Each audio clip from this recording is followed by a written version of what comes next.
Merci beaucoup Anna Lombert de nous avoir parlé du livre et de nous avoir proposé de le présenter à la librairie, on est très contents. Moi je vais pas être long, hein, c'est juste pour souhaiter la bienvenue à tout le monde et merci beaucoup d'avoir accepté aussi de discuter avec Anne. Voilà. Nous on vous connaît, on vous a beaucoup connu en librairie parce que je vais pas citer tous vos livres, mais pour schizophrénie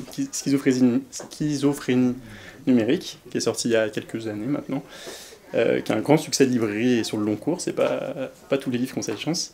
Vous allez discuter un petit peu tous les deux, puis après on espère que vous aurez plein de questions, et quand on aura un petit peu trop chaud et qu'on aura envie de se lever, tous, on passera à un moment plus informel autour d'un verre et d'un petit buffet, et puis voilà.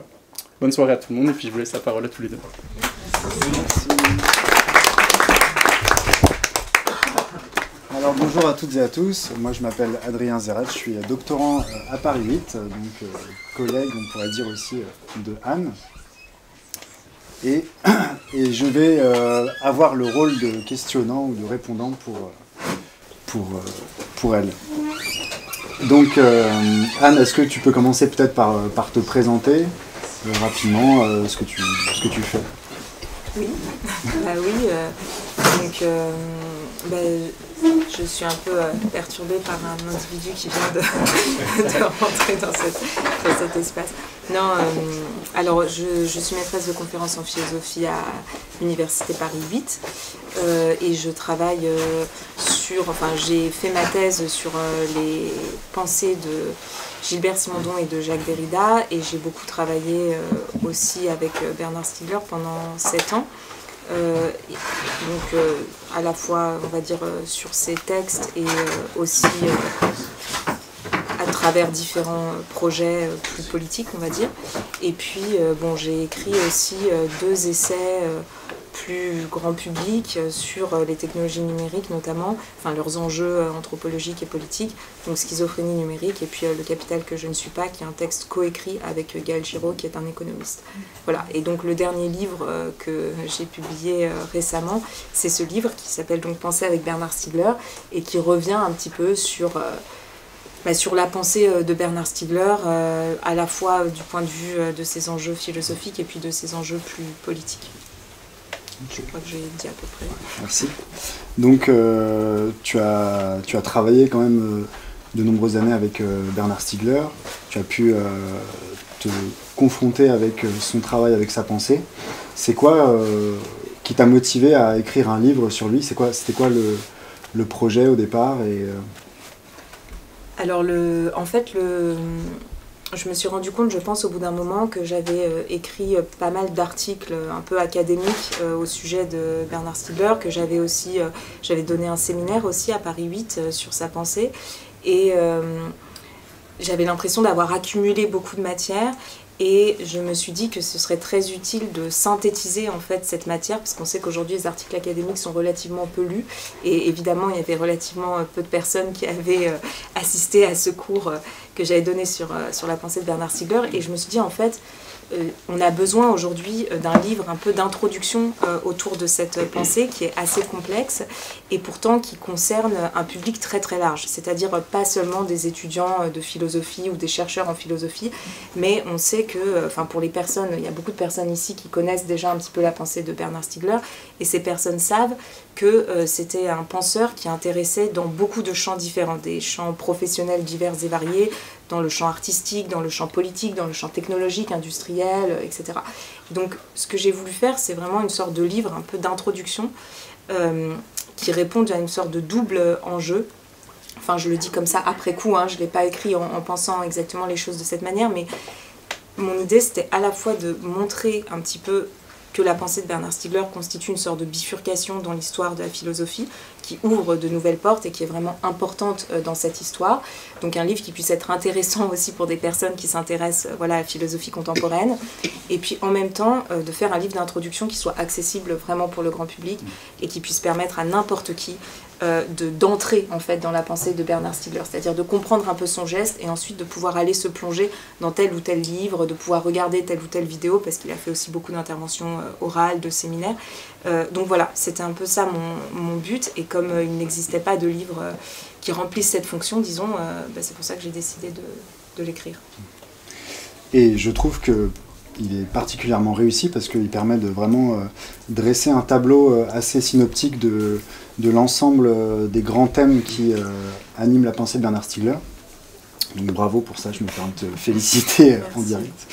Et d'un point de vue pédagogique, on va essayer d'aborder les grandes parties qui composent ce livre. Donc en fait, ce livre, il a 5 parties qui sont précédées d'un prologue et qui sont suivies d'une conclusion. Donc je vous propose qu'on rentre un petit peu dedans et puis qu'on aborde chaque partie en tant que telle. Dans le prologue, tu présentes une sorte de commentaire d'un moment qui est le moment où Bernard Stiegler noue en quelque sorte avec la philosophie. Et tu vas nous expliquer en quoi ce moment est si singulier. Je précise quand même pour les personnes qui ne sauraient pas que c'est un philosophe qui a la particularité d'avoir connu ce que tu appelles toi, ce qu'il appelait lui aussi, une conversion.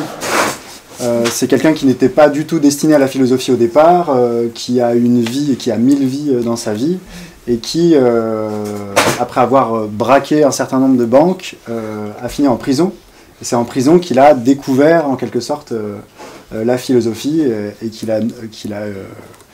s'est jeté dedans à corps perdu et pour tout le reste de sa vie. Donc ce prologue il est assez touchant parce que justement c'est un moment où tu essayes de comprendre qu'est-ce qui fait ce geste-là et en quoi il a une résonance profondément philosophique parce qu'il implique un certain rapport à la philosophie et ce que dit la philosophie. Oui, tout à fait. En fait, j'ai essayé de revenir quand même sur cet épisode parce qu'effectivement, beaucoup de personnes qui ne connaissent pas très bien la pensée de Bernard Stiegler ne savent qu'une chose, c'est qu'il a été en prison avant de faire de la philosophie. Bon. Et en fait, ce que j'ai essayé de montrer dans le prologue, c'était que cet épisode-là, c'est pas seulement un épisode biographique, mais c'est aussi en fait un épisode qui a une dimension à proprement parler philosophique. Parce que, ce qui se passe tout simplement, c'est qu'au moment où Bernard Stiegler est incarcéré, en fait, il va découvrir par expérience, d'une certaine manière, ce qui va être ensuite un peu le cœur de sa pensée. C'est-à-dire que il est dans sa cellule et pour se sauver, d'une certaine manière, je pense qu'on peut le dire comme ça, ou pour se soigner en tout cas, il commence à lire et à écrire, voilà.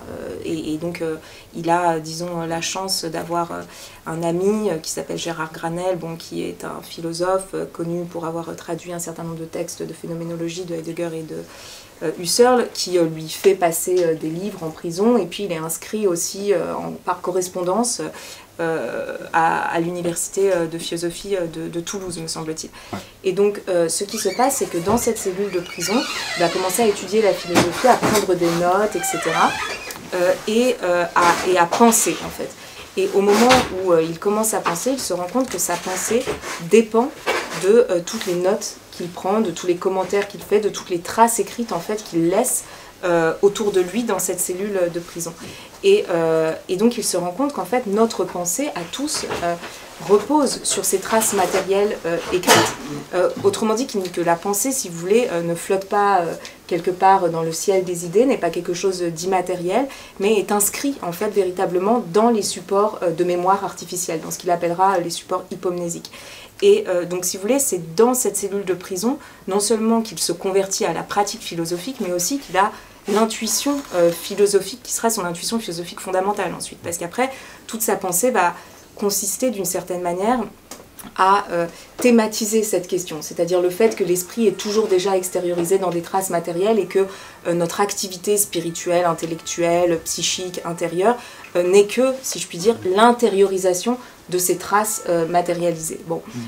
Donc ça me semblait vraiment important de le rappeler, et juste pour boucler là-dessus, ça me semblait d'autant plus important que, si vous voulez, ce geste-là, évidemment, c'est un geste qui est un petit peu anti-platonicien d'une certaine manière. C'est-à-dire qu'il s'agit de dire que le monde des idées intelligibles dépend du monde de la matière sensible, si vous voulez. Hein, donc par opposition à ce que pouvait, dans une certaine mesure, raconter Platon, c'est-à-dire, attention, les images sensibles nous détournent des idées intelligibles, hein, et nous devons nous en méfier parce qu'elles sont vecteurs d'illusions, etc.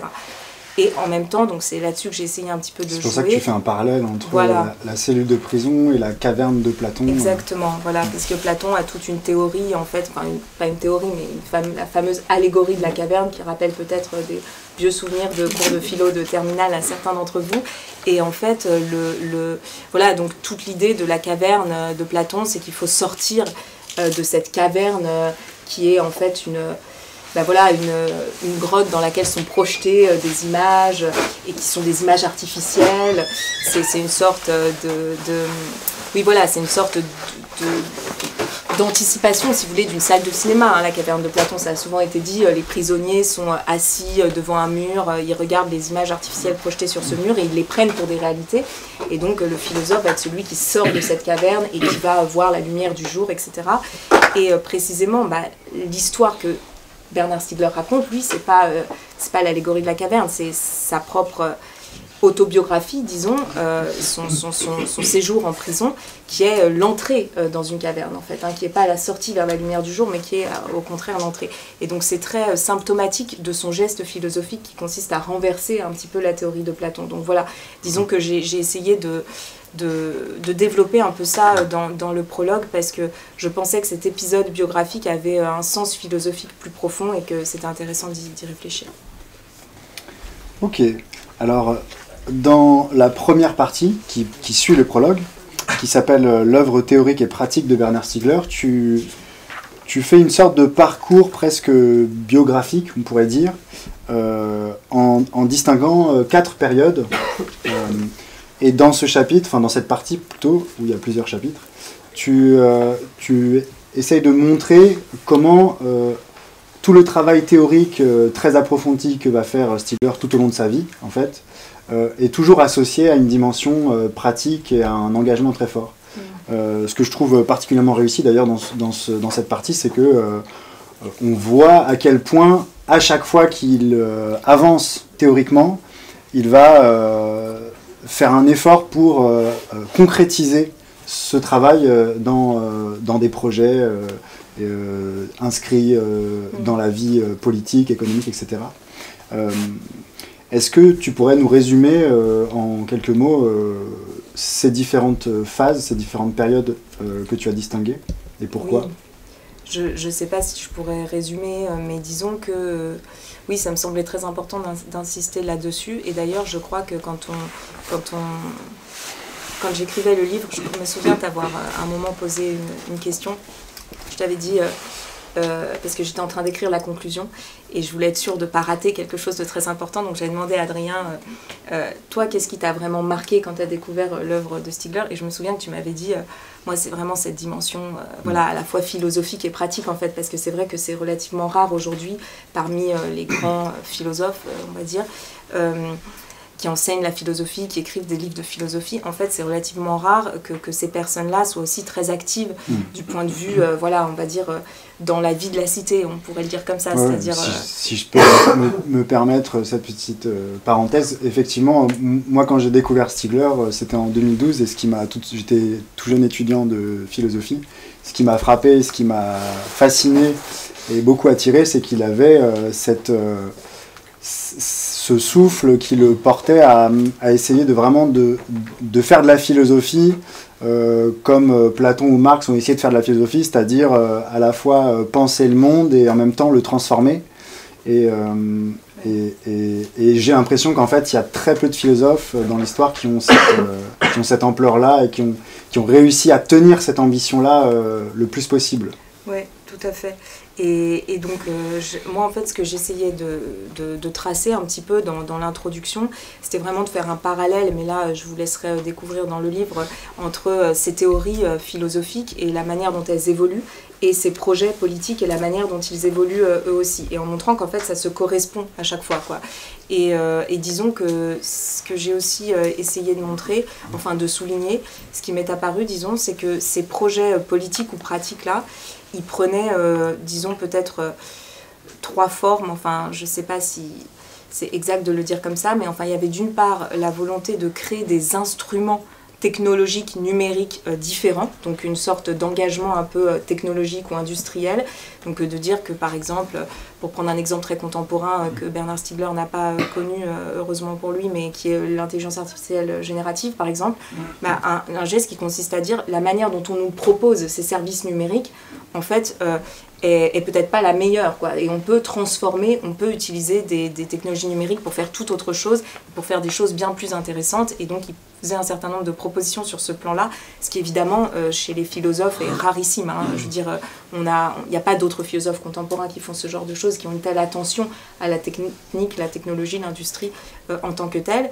Et puis d'autre part, il y avait une dimension vraiment institutionnelle avec la création en fait d'institutions, la création d'une école de philosophie, la création d'une association, donc la création en fait de groupes collectifs, d'institutions, on peut dire dans une certaine mesure, qui travaillent ensemble avec voilà, un certain nombre de projets, et puis une dimension aussi plus politique et plus économique aussi, avec tout ce qu'il a essayé de mettre en place sur le territoire de Plaine Commune, donc avec l'idée d'essayer d'expérimenter un modèle d'économie contributive, donc un revenu contributif, etc. On pourra peut-être en reparler, mais disons, voilà, un engagement peut-être plus politique et économique sur le terrain, sur un territoire, avec toutes sortes de chercheurs et aussi d'acteurs économiques, industriels et de représentants politiques et différents professionnels. Et donc j'essaye de montrer un petit peu comment ces trois dimensions aussi de l'engagement s'articulaient, parce qu'il me semble que c'est un exemple très intéressant. Voilà. Alors on peut passer à la deuxième partie, qui nous fait là vraiment rentrer dans le détail, si on peut dire, des grandes thèses fondatrices de l'œuvre de Stiegler. Cette partie s'appelle « L'invention de l'homme entre mémoire et technique » et donc est consacrée à l'étude de la relation entre mémoire et technique, qui constitue en fait la base du travail de Bernard Stiegler. C'est quoi l'idée principale de Stiegler? Tu as commencé à la soulever tout à l'heure. Est-ce que tu pourrais essayer de nous la résumer le plus simplement possible? Elle s'articule autour de la relation entre mémoire et technique, mais en gros, c'est quoi la thèse de Stiegler? Qu'est-ce qu'il dit? Et qu'est-ce que ça dit sur la conception qu'on se fait de l'humain et la conception qu'on se fait de la technique? Et qu'est-ce que ça change par rapport à ce qu'on pense habituellement sur l'humain et la technique? Oui, bah, en fait, le point important dans cette partie, effectivement, c'était de bien montrer, comment dire, un petit peu la manière dont la pensée de Stiegler va permettre de se dégager, disons, d'une conception humaniste de l'humain, pourrait-on dire, et d'une conception instrumentale de la technique. Et comment ces deux gestes vont de pair, en fait, d'une certaine manière. Parce que, si vous voulez, une conception humaniste, c'est un grand mot humaniste, hein, je ne devrais peut-être pas utiliser ce terme, enfin, disons, une conception qui considère qu'il existe quelque chose comme une essence humaine ou comme une nature humaine, voilà, une intelligence, une raison, une pensée, voilà, indépendante de tout milieu matériel, social, technique, va souvent aller de pair avec une conception instrumentale de la technique. On va considérer que la technique est seulement un instrument au sens d'un moyen, c'est-à-dire une chose que l'on peut utiliser pour faire d'autres choses. Donc un moyen auquel on attribue des fins. Donc si vous voulez, vous avez un humain d'un côté qui est celui qui est dépositaire de l'esprit, de la signification, de la finalité, et puis vous avez des moyens matériels de l'autre qui, eux, sont, on va dire, indifférents à cette signification ou à cette finalité. Et c'est l'humain qui utilise ces techniques qui attribue la finalité ou la signification à ces techniques. Et donc aujourd'hui, ça paraît peut-être un peu étrange dit comme ça, mais par exemple aujourd'hui, quand on nous parle beaucoup de l'éthique de l'intelligence artificielle, de l'éthique du numérique, etc., en fait, qu'est-ce que ça présuppose? Ça présuppose que nous sommes des humains, nous sommes maîtres de certains moyens qu'on appelle intelligence artificielle ou technologie numérique, et que nous allons leur assigner des bonnes ou des mauvaises finalités, et puis que... bon. Ça précisément, quand on lit Bernard Stiegler, on se rend compte que c'est très problématique. Alors, c'est très problématique pour beaucoup d'autres penseurs avant lui, hein. Il n'arrive pas comme ça, je veux dire, c'est tout un héritage de la philosophie contemporaine de la technique. Plus personne ne pense en ces termes depuis le début du XXe siècle au moins, quoi. Mais disons que ce que pose Bernard Stiegler, c'est que précisément, en fait, donc il s'appuie beaucoup sur Leroi-Gourhan, André Leroi-Gourhan, qui est un paléoanthropologue, qui a étudié le processus de l'hominisation, donc on va dire de l'évolution des premiers humains dans la préhistoire, et qui a montré que le processus d'hominisation est un processus d'extériorisation technique. Donc qu'en fait, il n'y a jamais eu un humain indépendamment de ces techniques et que l'humain ne s'est pas dit un jour ah bah tiens moi je vais me construire un silex taillé pour faire ça quoi, voilà, pas comme ça du tout que ça s'est passé, et qu'en fait voilà, l'humain et la technique sont toujours liés en fait. Et en particulier ce que dit Leroi-Gourhan, c'est que si nous devons caractériser l'humanité par une propriété ou disons plutôt une capacité, eh bien ce qui caractérise l'humanité selon lui, c'est sa capacité à, dit-il, placer sa mémoire en dehors de lui-même, c'est-à-dire à extérioriser sa mémoire sur des supports techniques qui sont aussi des supports symboliques. Et donc Stiegler va repartir en fait de cette thèse-là en essayant de montrer que ce processus d'extériorisation de la mémoire est constitutif de la mémoire humaine, c'est-à-dire que la mémoire et la technique en fait sont toujours liées. Ce qui veut dire que tout support technique est un support de mémoire. Un silex taillé est déjà un support de mémoire parce que dans le silex sont inscrits les gestes qui ont permis de le produire d'une certaine manière, mais a fortiori tous les supports de symboles, donc toutes les techniques et les technologies ensuite d'enregistrement sont des supports de mémoire. C'est-à-dire que l'écriture, par exemple, est un support de mémoire, les peintures rupestres sont des supports de mémoire, et puis voilà, l'imprimerie, la presse, etc. Et ensuite, évidemment, au XXe siècle, la phonographie, la photographie, le cinéma, la télévision et les technologies numériques aujourd'hui sont autant de supports de mémoire qui transforment en fait nos manières d'accéder au passé et d'accéder à l'avenir, donc nos manières de nous souvenir et nos manières d'imaginer. Je ne sais pas si c'est très clair tout ça, j'ai mélangé beaucoup de choses, mais enfin ça veut dire tout simplement qu'on ne se rapporte pas au passé de la même manière à l'époque du livre ou à l'époque de la photographie, parce que par exemple vous allez pouvoir voir des images du passé grâce à la photographie, ce qui était impossible avant par exemple, vous voyez, et donc donc c'est ça le cœur quand même de sa thèse, je crois.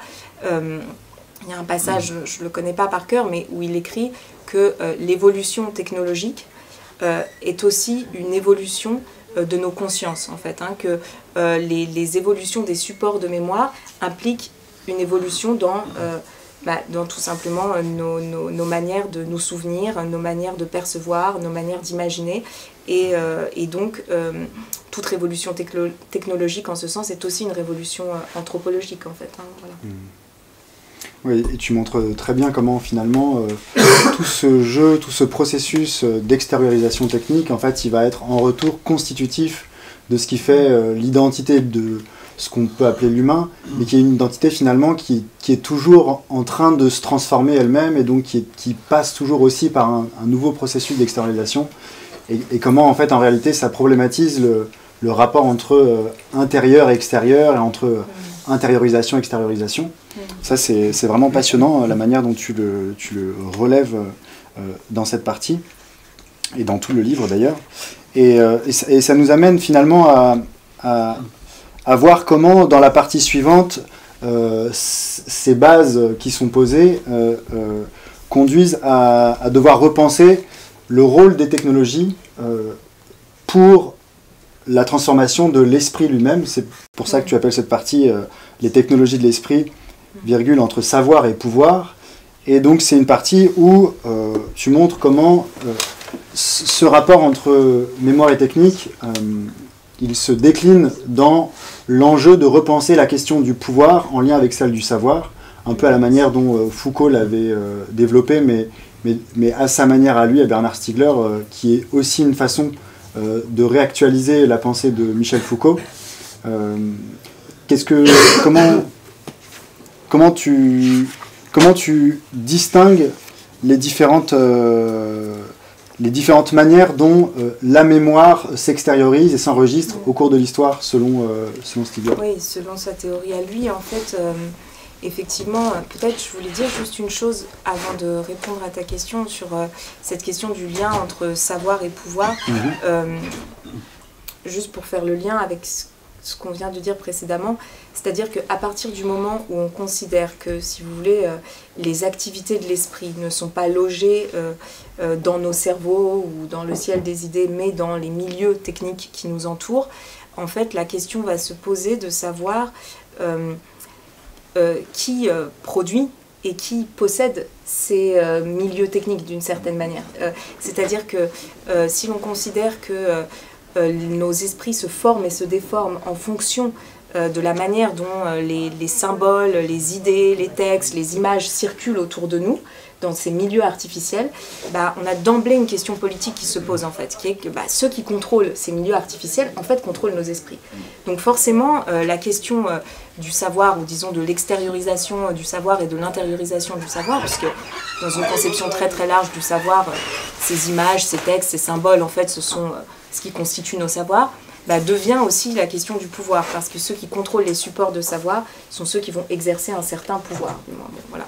Donc et effectivement, il y a 3 ou 4, je ne sais plus, grandes catégories de supports de mémoire qui vont être identifiés par Bernard Stiegler. Donc il appelle ça des rétentions tertiaires. Enfin, il y a des personnes ici qui connaissent bien ce vocabulaire, d'autres moins, mais peu importe, on ne va pas définir...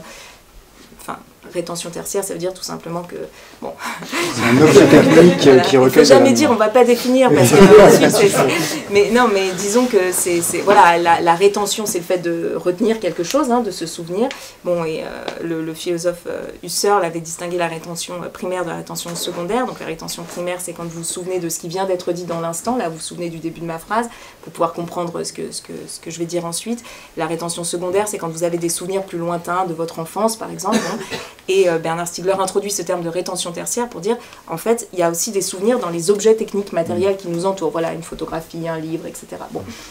Ce qui est toujours la même idée que finalement notre mémoire humaine est extériorisée. C'est toujours la même idée, c'est une fois qu'on a compris cette idée. Ouais. En fait, c'est très important parce que l'idée, c'est que la vie sociale humaine ne peut pas être comprise dans les mêmes termes que la vie biologique.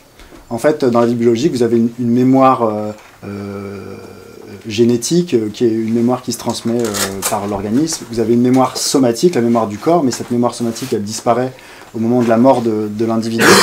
Ce que dit Bernard Stiegler, c'est qu'en fait, il faut repenser l'humain à partir d'une troisième forme de mémoire qui n'existe pas dans le domaine purement vivant, qui est ce qu'il appelle la mémoire épiphylogénétique, mais qui est en fait la mémoire extériorisée, à partir de laquelle, sur la base de laquelle nous construisons notre vie culturelle. Oui, tout à fait. Et grâce à laquelle nous pouvons nous rapporter à notre passé en tant que société.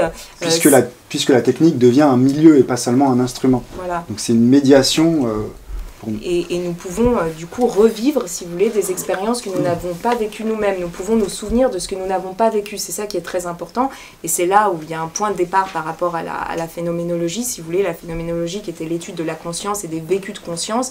Et donc un vécu de conscience, c'est ce que vous avez vécu dans votre vie, si vous voulez. Mais quand vous lisez un livre de Bernard Stiegler, vous allez vous souvenir de ce que Bernard Stiegler lui-même a vécu. Et lui-même s'est souvenu de ce que Derrida avait vécu, de ce que Platon avait vécu, etc. C'est comme ça que la mémoire se transmet, en fait. C'est grâce à cette extériorisation de l'esprit qui nous permet de retrouver les expériences vécues de ceux qui nous ont précédés, alors même que nous ne les avons pas vécues, si vous voulez. Voilà. Bon. Mais alors, du coup, cet enjeu-là de la rétention tertiaire, de la mémoire extériorisée, etc., tu viens de dire que... elle introduisait un rapport un petit peu ambivalent parce que c'était à la fois une condition du savoir, une manière par laquelle on peut obtenir du savoir, et en même temps une occasion de contrôle et un moyen d'exercice du pouvoir. Donc il y a une dimension qui est introduite là, que Bernard Stiegler appelle le pharmacon. Est-ce que tu peux nous en dire quelques mots ? Voilà, alors exactement. En fait,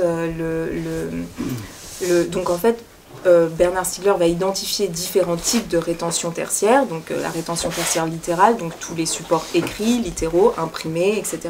La rétention tertiaire, les rétentions tertiaires analogiques, pardon, donc les enregistrements du son ou les enregistrements des images, donc la phonographie ou la photographie, qui vont elles-mêmes donner lieu au cinéma, à la cinématographie, puis à la télévision, bon voilà, et puis la rétention tertiaire numérique, donc l'enregistrement sous forme de données numériques, hein, de l'enregistrement de textes, d'images, mais aussi de toutes sortes d'activités. Voilà, nos activités quotidiennes sont enregistrées en permanence sous forme de données numériques. Bon. Oui, cet enregistrement-là numérique n'est pas du tout le même que l'analogique, puisqu'en fait il passe par un traitement, par le nombre précisément, le calcul des données numériques. Exactement.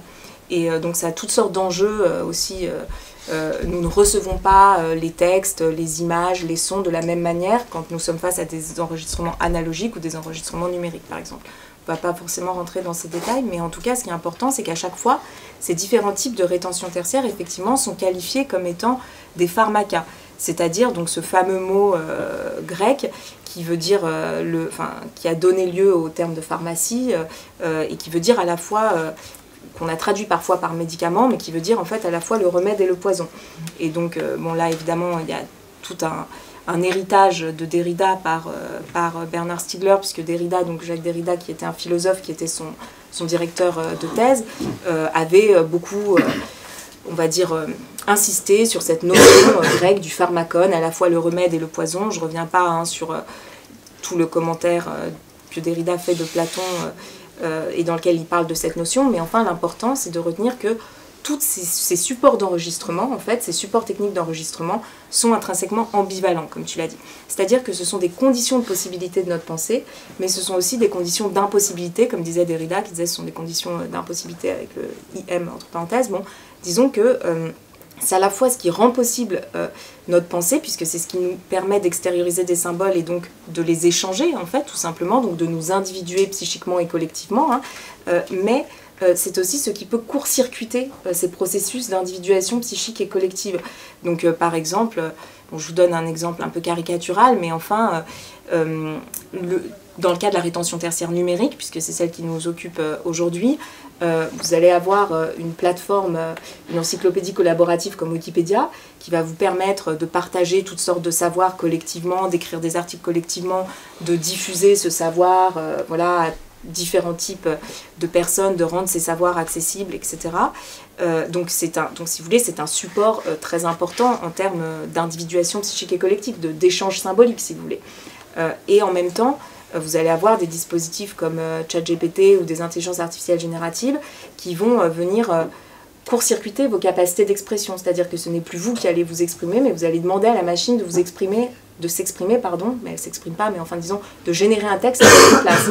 Et donc là, ça pose toutes sortes de problèmes parce qu'effectivement, si vous ne vous exprimez plus, vous ne faites plus travailler votre mémoire, votre imagination, vos capacités de langage, de rédaction, de réflexion, etc. Et donc vous avez une sorte de court-circuit des facultés de pensée, donc ce que Bernard Stiegler appelle la prolétarisation. Peut-être qu'on peut passer un peu sur cette thématique-là, qui est vraiment très fondamentale pour lui, c'est-à-dire que toute technologie à la fois peut être un support de savoir, mais aussi peut être un dispositif dans lequel nous allons déléguer notre savoir. Et c'est ça qu'il appelle la prolétarisation, c'est le moment où nous extériorisons un savoir et nous ne le pratiquons plus, en fait. Donc nous devenons, si vous voulez, d'une part très dépendants, ouais, et nous devenons du coup des prolétaires, effectivement, non plus de nos savoir-faire, comme ça avait été le cas pour les ouvriers lors de la première et surtout de la seconde révolution industrielle avec les machines-outils, hein, où les artisans avaient extériorisé leur savoir-faire dans des machines-outils automatiques qui vont produire toutes sortes de choses à leur place, et donc ils deviennent des prolétaires, comme le dit Marx, qui décrit très précisément ce phénomène, mais cela se joue désormais avec les automates numériques pour les savoirs penser, c'est-à-dire que l'automatisation n'est plus seulement machinique, elle est algorithmique, et que les fonctions qui sont extériorisées sont plus seulement des savoir-faire ou des capacités gestuelles ou manuelles, mais des savoirs penser et des capacités, on va dire, intellectuelles, cognitives, voilà. Ceci nous amène très brillamment à la partie suivante qui s'intitule « Économie, travail et automatisation ». Et donc c'est la partie dans laquelle tu développes les thématiques qui ont été au cœur des réflexions de Bernard Stiegler, notamment à partir des années 2000, qui portent sur l'économie politique Ces réflexions de Bernard Stiegler, elles ont une double dimension, puisqu'elles constituent à la fois une critique, un peu dans la continuité de ce qu'avait fait Marx. On vient de parler de Marx, de la question de la prolétarisation. De ce point de vue, Bernard Stiegler, il prolonge un petit peu les réflexions de Marx, il leur donne une inflexion nouvelle. Et donc ces travaux sur l'économie politique, elles sont à la fois une critique de l'économie politique, ce qu'il appelle lui-même une nouvelle critique de l'économie politique. Alors peut-être tu pourrais essayer de nous dire en quoi c'est nouveau par rapport à ce que disait Marx, et en quoi c'est une forme de critique du capitalisme qui ne s'en tient pas à la critique marxiste classique. Et d'autre part, cette critique, elle est complétée par une dimension plus positive ou prospective, dans laquelle, et ça c'est un des aspects assez fascinants des travaux de Bernard Stiegler, il propose un certain nombre de propositions concrètes qui passent par l'élaboration d'un nouveau modèle économique qu'il appelle le modèle de la contribution. Est-ce que tu peux nous en dire aussi quelques mots? Oui, en fait j'ai essayé effectivement dans la partie de bien montrer, dans ce chapitre disons, de bien montrer l'articulation entre ces deux dimensions à la fois critique et puis un peu plus prospective on pourrait dire. Donc effectivement il y a toute une... j'ai l'impression, après effectivement, c'est moi qui interprète de toute manière, mais j'ai l'impression qu'il y a une sorte de généalogie du capitalisme industriel dans la pensée de Bernard Stiegler, où il va distinguer différentes phases du capitalisme, avec la phase productiviste qui correspond à la révolution industrielle et justement le machinisme, la grande industrie, la phase consumériste ensuite, avec le rôle où il va souligner vraiment le rôle très important des industries culturelles, donc c'est-à-dire du cinéma, de la radio, de la télévision, et de la manière dont ces médias vont être mobilisés, si vous voulez, pour inciter les citoyens à la consommation. C'est une manière de définir un petit peu les industries culturelles. Disons l'idée que la production culturelle va devenir, en fait, ne va plus avoir elle-même pour finalité, mais va avoir pour finalité de faire consommer les individus pour alimenter en fait un système économique qui produit beaucoup de marchandises dont les individus n'ont pas forcément besoin spontanément, n'ont pas forcément envie, et donc il va s'agir en fait par l'intermédiaire des films cinématographiques d'abord, puis ensuite des émissions de télévision, de stimuler un petit peu les pulsions à la consommation, si vous voulez. Et donc là, il y a toute une économie consumériste en fait qui se met en place avec le cinéma puis avec la télévision, et qui est vraiment au cœur des analyses de Bernard Stiegler dans les années, on va dire, disons les livres entre 2005 et 2015, quoi. Enfin, c'est ce qu'il appelle le capitalisme consumériste et le populisme industriel. Bon. Et donc il fait de nombreuses analyses sur ces sujets, sachant que pour lui, si vous voulez, ce qui est vraiment fondamental, c'est que là, il y a une destruction potentiellement massive des désirs qui sont décomposés sous forme de pulsions. C'est-à-dire que toutes ces industries culturelles, elles visent en fait elles considèrent le citoyen comme un consommateur potentiel. En fait, il s'agit toujours de faire consommer différents types de produits, et malheureusement, il y a plusieurs parties en nous. Nous sommes à la fois des êtres tout à fait pulsionnels qui avons besoin de satisfaire nos pulsions très vite, et puis nous sommes aussi des êtres désirants qui avons besoin de socialiser ces pulsions, de les sublimer dans toutes sortes d'activités sociales, artistiques, etc.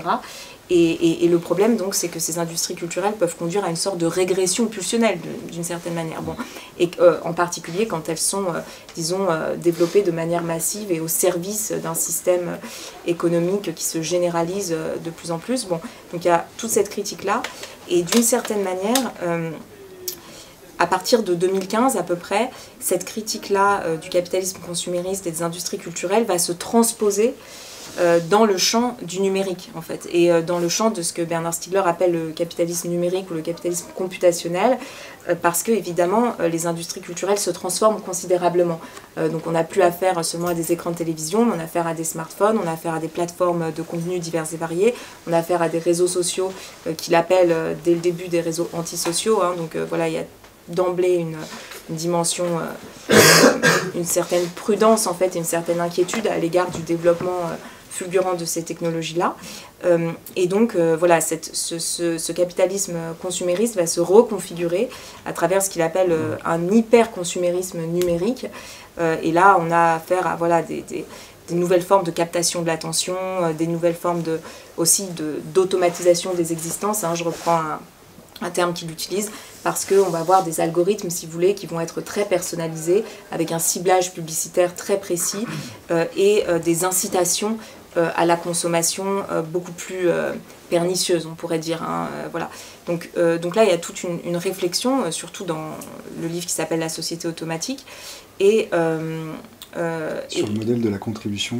Voilà, et qui aboutit en fait à proposer une sorte de modèle alternatif qui consiste à dire que le gros problème de ce capitalisme computationnel, c'est le problème de la prolétarisation noétique dont on a déjà parlé, donc le fait que nous extériorisons nos savoirs dans ces dispositifs numériques, donc nos savoirs décider, nos savoirs penser, nos savoirs choisir, nos savoirs juger, etc. Et qu'une manière de lutter contre ces effets de prolétarisation, c'est de rémunérer ou de valoriser les activités de savoir. Sachant que le principe, si vous voulez, qui est un petit peu derrière ces réflexions, c'est qu'une société intégralement automatisée n'est plus une société et n'est pas durable en fait. Elle n'est pas durable sur un plan écologique, environnemental, elle n'est pas durable non plus sur un plan social, parce que des êtres purement pulsionnels qui, si vous voulez, n'ont plus aucune capacité de socialiser leurs pulsions ou de sublimer leurs pulsions, en fait ils ne peuvent plus vivre ensemble tout simplement. Et puis des êtres dont on capte et on exploite les attentions, les désirs, les capacités réflexives, imaginatives, 24 heures sur 24, 7 jours sur 7, comme le décrit Jonathan Crary, qui est un théoricien que Bernard Stiegler commande dans La société automatique, hein, qui a écrit un livre qui s'appelle Le capitalisme à l'assaut du sommeil, 24 heures sur 24, 7 jours sur 7. Bon, en fait, ce sont des individus qui peuvent plus s'individuer psychiquement et qui vont, on le voit aujourd'hui, il y a toutes sortes de rapports qui sortent sur les problèmes de santé mentale et qui sont liés à ces industries numériques. Même des rapports neuroscientifiques maintenant qui prouvent ces faits, pour ceux qui avaient besoin de preuves tangible, voilà. Donc tout ça pour dire que ce développement industriel-là n'est pas viable, et ce développement industriel est aussi un développement économique, bien sûr. C'est ce que Bernard Stiegler appelle la disruption numérique, donc c'est une sorte de stratégie industrielle qui consiste à toujours accélérer l'innovation, hein, à soumettre les populations à un régime d'innovation permanente, si bien que quand une innovation est diffusée massivement dans les sociétés, en fait on n'a pas le temps d'évaluer ces enjeux psychiques, sociaux, politiques, et on a énormément de mal à la réguler, et on a énormément de mal à transformer nos institutions pour adopter ce nouveau milieu technique, etc. Et donc pour Bernard Stiegler, l'enjeu, c'est vraiment de penser que ces sociétés automatiques, ou ces 10 sociétés automatiques ne sont pas soutenables, et que nous devons orienter nos économies et nos développements industriels et technologiques autour de la valorisation des savoirs, parce que ce sont les savoirs humains qui font la richesse des sociétés, qui font leur diversité aussi, et par savoir, il n'entend pas seulement les savoirs philosophiques, parce qu'on n'irait pas très très loin si on n'avait que des philosophes malheureusement, mais les savoir-faire, les savoir-vivre, les savoir-penser, de tout type, les savoirs artistiques, techniques, politiques. Ce qu'il appelle savoir, c'est presque des formes de vie structurées. Exactement, c'est des formes de vie collectives en fait, et qui se renouvellent en fait, qui ont un potentiel de renouvellement et qui sont intrinsèquement imprévisibles, incalculables, c'est-à-dire qu'ils peuvent créer du nouveau, quoi, voilà. Et qui ne sont pas réductibles à des automatismes ou à des calculs ou à des prédictions. Voilà. C'est en ce sens qu'il oppose savoir et information, en disant l'information, en même temps qu'elle se diffuse, elle se perd, il y a une déperdition d'information, c'est même théorisé, etc. Alors que le savoir, plus il se transmet, et plus il s'alimente, plus il se nourrit, et donc plus il s'enrichit en fait.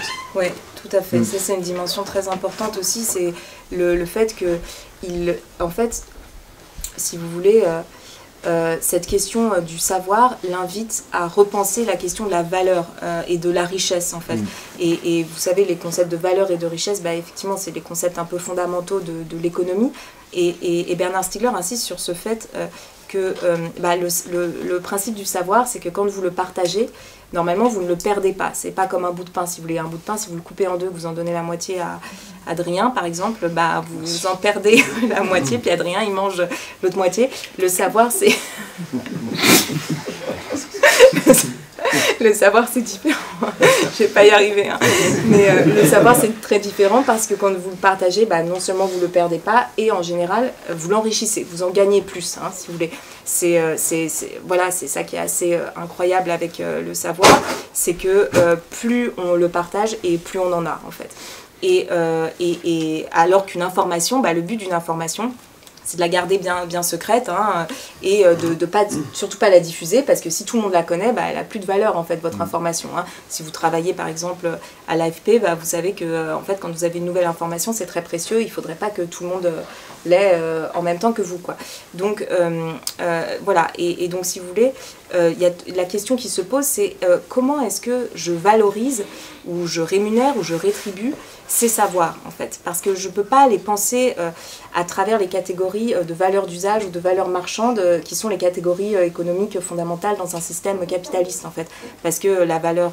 bon, voilà. Donc, il faut inventer un nouveau type de valeur que Bernard Stiegler va appeler la valeur pratique ou la valeur sociétale, etc., mais surtout, il va l'engager à soutenir que nous avons besoin de rémunérer ces activités de savoir, ces pratiques de savoir de tout type, à travers ce qu'il va appeler un revenu contributif et qu'il va essayer d'expérimenter sur le territoire de pleine commune. Bon, mais c'est pas si utopique finalement, puisque d'une certaine manière ça existe déjà. Bah, oui, d'une certaine manière, ces pratiques-là, elles existent, évidemment, enfin, heureusement. Je faisais référence au fait qu'il s'inspirait aussi du modèle des intermittents du spectacle, oui, qui disposent d'un revenu pour pouvoir cultiver leur savoir, pour pouvoir proposer quelque chose après, etc. Voilà, qui ont un revenu pour pratiquer leur savoir, les cultiver et les partager ensuite à travers des moments un peu intermittents. Mais effectivement, c'est un régime qui pose beaucoup de problèmes. Et il se trouve qu'il y a dans la salle des personnes qui peuvent peut-être en témoigner, donc je ne vais pas trop m'avancer. Mais en tout cas, si vous voulez, ce qui était important, c'était de bien... voilà, son idée, c'était vraiment de dire que les pratiques des savoirs méritent d'être rémunérées dans une époque où on tend à automatiser de plus en plus les savoirs et donc à les transformer en des sortes de procédures, si vous voulez, abstraites, qui peuvent être implémentées dans des machines. Mais le problème, c'est que en soi, on pourrait dire pourquoi pas, mais le problème, c'est que lorsque vous faites cela, vous empêchez le savoir de se renouveler. Le savoir ne peut se renouveler que s'il est incarné par des vivants et s'il est collectivement partagé. Hein. Un dispositif technologique, en tant que tel, il ne peut pas se renouveler. Et si ces dispositifs se renouvellent aujourd'hui, c'est parce qu'il y a des gens qui travaillent derrière et qui, eux, ont été formés à travers toutes sortes de savoirs. Donc ceux-mêmes qui nous disent aujourd'hui que nous devons utiliser leurs technologies parce qu'elles sont vraiment très efficaces, très productives, etc., en nous dépossédant complètement de nos savoirs les plus fondamentaux, eux, ils ont pu produire ces technologies parce qu'ils ont été formés et qu'ils ont acquis tous ces savoirs. Donc vous voyez, c'est là où le système est autodestructeur, c'est que nous produisons aujourd'hui des technologies ou des industries, des services, des produits qui détruisent les savoirs, qui pourtant les ont rendus possibles.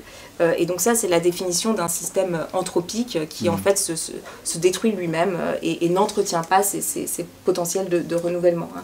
Nous sommes aujourd'hui dans un système économique et industriel complètement anthropique de ce point de vue-là. Ce qui nous amène à la dernière partie. Voilà, j'ai pas fait exprès du tout. Trop forte. Dernière partie dans laquelle tu reviens sur la dernière période, disons, du travail de Bernard Stiegler, dans lequel il va vraiment mettre l'accent sur la dimension écologique, en essayant de proposer une analyse des enjeux écologiques contemporains, enjeux qui l'ont beaucoup préoccupé.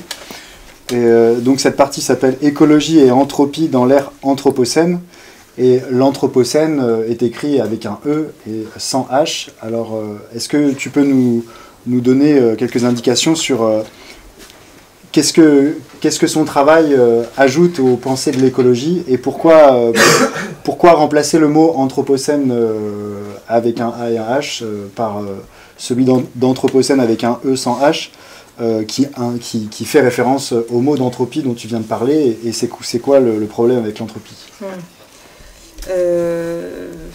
Alors, en fait, je vais essayer de faire vite pour qu'on garde quand même du temps pour la discussion. En 3 minutes. Voilà, en 3 minutes. Donc, non, alors, effectivement, disons que si vous voulez vraiment comprendre cette notion d'entropie et ce qu'en fait Bernard Stiegler, je vous recommande de lire la dernière partie du livre. Pas le choix. Malheureusement, bon, dommage. Mais non, parce qu'effectivement, ça va être un peu difficile de le résumer ici.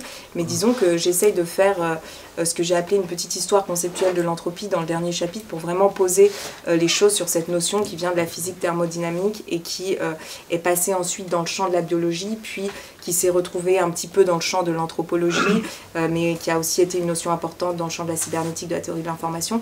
Et donc de montrer quels étaient, si vous voulez, les problèmes que posait cette notion au niveau scientifique pour Bernard Stiegler et comment il allait la récupérer et la transformer complètement pour repenser la situation écologique contemporaine. Mais là, je ne vais peut-être pas rentrer dans ce débat, je vais peut-être juste insister sur ce qui me semble intéressant dans sa conception de l'écologie, parce que ça, c'est aussi un rapprochement que j'ai essayé de faire depuis longtemps maintenant, qui apparaît du coup dans le livre, entre... si vous voulez, la question des trois écologies, qui a été une question qui a été développée par un autre philosophe dans les années, en 1989, dans un petit livre. Le livre s'intitule Les trois écologies, le philosophe s'appelle Félix Guattari, et la pensée de Bernard Stiegler sur ces questions écologiques. Ce que dit Guattari dans ce livre, de manière, je caricature énormément, mais il dit que la question écologique aujourd'hui n'est pas seulement une question environnementale. Elle est évidemment d'abord une question environnementale, mais elle est aussi une question d'écologie mentale et d'écologie sociale. C'est-à-dire que l'écologie n'est pas seulement le problème de la destruction des écosystèmes naturels et de la perte de la biodiversité, mais aussi de la destruction des écosystèmes médiatiques ou symboliques, si vous voulez, et de la perte de la sociodiversité, de la diversité culturelle, intellectuelle, spirituelle, etc. Et donc, j'écoute la musique. Je vais fermer, je ne sais pas ce qui se passe. Il n'y a aucun problème. Mais en tout cas, et donc je crois que Bernard Stiegler rejoint Félix Guattari sur ce point, vraiment, puisqu'il avait parlé lui aussi d'écologie de l'esprit, en disant en fait nos esprits sont, comme on le dit depuis le début, dans nos milieux techniques, symboliques, etc. Et donc si nous voulons prendre soin de nos esprits, nous devons aussi prendre soin de ces milieux médiatiques, techniques et symboliques. Et donc la question écologique est toujours double d'une certaine manière, ou triple. Voilà, elle est à la fois une question environnementale, une question d'écologie mentale et sociale, et surtout ces questions communiquent entre elles. Parce que vous avez un exemple très clair aujourd'hui, vous voyez peut-être que, enfin je ne sais pas si vous êtes au courant de ça, mais disons il y a énormément des industries de la désinformation numérique qui diffusent beaucoup de contenus climato-sceptiques sur des réseaux sociaux comme Facebook et par exemple comme Facebook et Google sont des industries numériques qui fonctionnent avec un modèle publicitaire, ils gagnent beaucoup d'argent grâce à ces industries de la désinformation. Et donc, évidemment, quand vous avez beaucoup de contenus climato-sceptiques qui circulent sur les réseaux, finalement, vous avez beaucoup de personnes qui commencent à croire que le changement climatique, c'est quelque chose de complètement farfelu, qu'on essaie de nous mettre dans la tête, etc., mais que ce n'est pas une réalité scientifique et tout ça. Et donc, vous voyez bien que là, c'est ce qui se joue sur nos environnements mentaux et sociaux, donc les médias numériques, qui a un impact sur finalement les dispositions et les politiques que nous allons prendre pour faire face aux enjeux du changement climatique ou de la crise écologique. Donc ces trois dimensions de l'écologie sont toujours intrinsèquement liées. Et en fait, c'est de cette manière-là que Bernard Stiegler essaye de penser, en développant justement ce concept d'entropie, non pas seulement au niveau, disons, de l'écologie environnementale, donc des questions de perte de biodiversité, de dissipation de l'énergie, mais aussi au niveau psychologique et social, donc perte de sociodiversité, de noodiversité et on va dire désintégration des savoirs sous forme de données, d'informations. Voilà, c'est bon, vraiment je pourrais peut-être développer pendant la discussion si ça vous intéresse, mais je ne vais pas rentrer peut-être dans des questions trop techniques. Et à partir de là, en fait, il repense la question de l'anthropocène, qui est d'habitude pensée comme, si vous voulez, l'anthropocène, donc ça s'écrit avec un A et un H, comme le mot grec anthropos, qui veut dire l'humain. Et donc c'est un terme qui a eu, qui a vraiment complètement pénétré le débat public aujourd'hui et qui veut souligner le rôle et la responsabilité des activités humaines et industrielles dans la crise écologique contemporaine, en disant que nos activités industrielles ont des impacts au niveau géologique lui-même, hein, au niveau de l'évolution du système Terre, on pourrait dire. Et en fait, Bernard Stiegler déplace un petit peu cette question en disant le problème, ce n'est pas l'anthropos, l'humain, c'est l'entropie, et l'anthropocène doit être compris comme un anthropocène avec un E, c'est-à-dire comme une production massive d'entropie à tous les niveaux. Voilà, donc c'est aussi une thèse qui est développée en détail dans le dernier livre collectif qu'il avait écrit, enfin que nous avions écrit avec toutes sortes d'autres de chercheurs de différentes disciplines, et qui s'intitule Bifurqué. Voilà, donc vous pouvez aussi lire l'introduction de ce livre pour avoir plus d'éléments à ce sujet. Merci. Alors peut-être que c'est pas nécessaire de faire un commentaire sur la conclusion, puisqu'il est l'heure, oui. On va passer directement aux questions. Voilà, vous avez un petit aperçu des grandes lignes et des grandes thématiques qui sont abordées dans ce livre. On peut ouvrir la discussion. Si vous avez des questions, n'hésitez pas. Oui, par rapport à cette question de entropie et négantropie, je crois, c'est un peu ce qui oppose à ça. Quelles étaient les institutions, les associations, les actions mises en place pour essayer d'aller un peu plus dans ce sens-là? C'était dans la plaine Saint-Denis, il me semble. Oui. Quels étaient les projets et à quoi ça ressemblait? Alors les projets... alors en fait, c'était ce qui s'est passé, si vous voulez, c'est qu'en 2015... le président de Plaine Commune, qui est donc en fait un ensemble de plusieurs agglomérations en Seine-Saint-Denis, avait fait appel à Bernard Stiegler pour essayer d'expérimenter sur ce territoire l'économie contributive, justement. Donc d'expérimenter en fait, de développer des activités jugées contributives et de les rémunérer avec un revenu contributif sur ce modèle réadapté du régime des intermittents du spectacle. Bon. Et donc le but, c'était que pour faire ça, évidemment, on ne peut pas arriver et puis imposer les choses comme ça, c'est pas possible. Donc l'idée, c'était évidemment de partir des activités qui avaient lieu sur le terrain, et de le faire sur le mode de ce que Bernard Stiegler appelait la recherche contributive, c'est-à-dire une sorte de recherche-action en fait.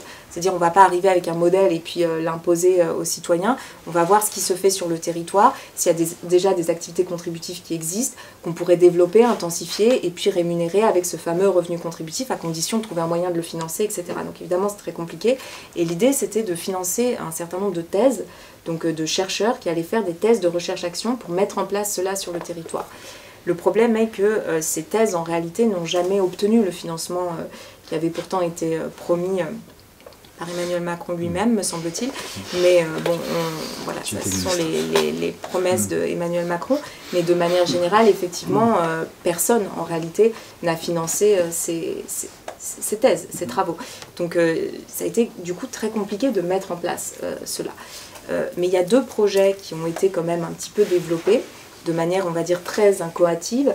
Je vais vous donner peut-être qu'un seul exemple parce que je ne voudrais pas parler trop longtemps, mais disons, pour donner un exemple concret, il s'agissait en fait de travailler avec une structure de protection maternelle et infantile sur le territoire sur la question des problèmes développementaux que peut générer la surexposition aux écrans des jeunes enfants.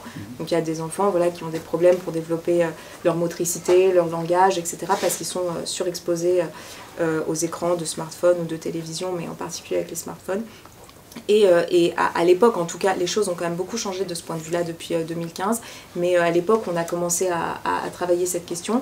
En fait, c'était des sujets qui n'étaient pas forcément très connus du grand public, et surtout, de nouvelles psychopathologies apparaissaient pour lesquelles il n'y avait absolument aucune thérapie. Voilà.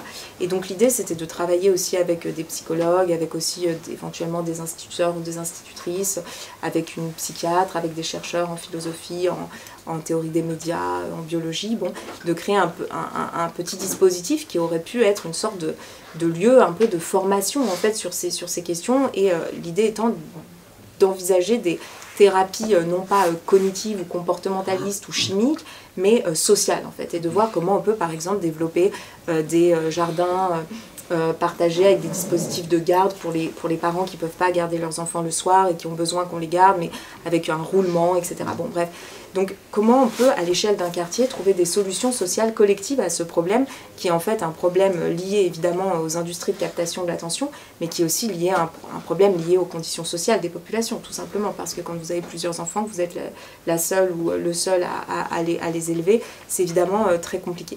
Et donc l'idée, c'était de travailler comme ça collectivement sur ce modèle de la recherche contributive pour pouvoir ensuite faire en sorte que on crée en fait une sorte de dispositif de capacitation assez solide et que si le territoire reconnaît politiquement que c'est un problème de santé publique et qu'il faut investir en fait dans le développement de nouveaux savoirs pour soigner ce sujet-là, eh bien les personnes qui se forment à ces nouveaux savoirs pourraient recevoir par exemple un revenu contributif à condition ensuite d'aller dans des structures du territoire, par exemple des écoles, des hôpitaux, etc., pour diffuser ce savoir, le partager avec d'autres et s'aimer en fait. Parce qu'évidemment, il y a toutes sortes d'instituteurs, d'institutrices, de profs qui en fait ne savent pas quoi faire avec le problème des smartphones, ne comprennent pas, etc. Bon, les choses ont beaucoup changé désormais, c'est devenu vraiment quand même une question,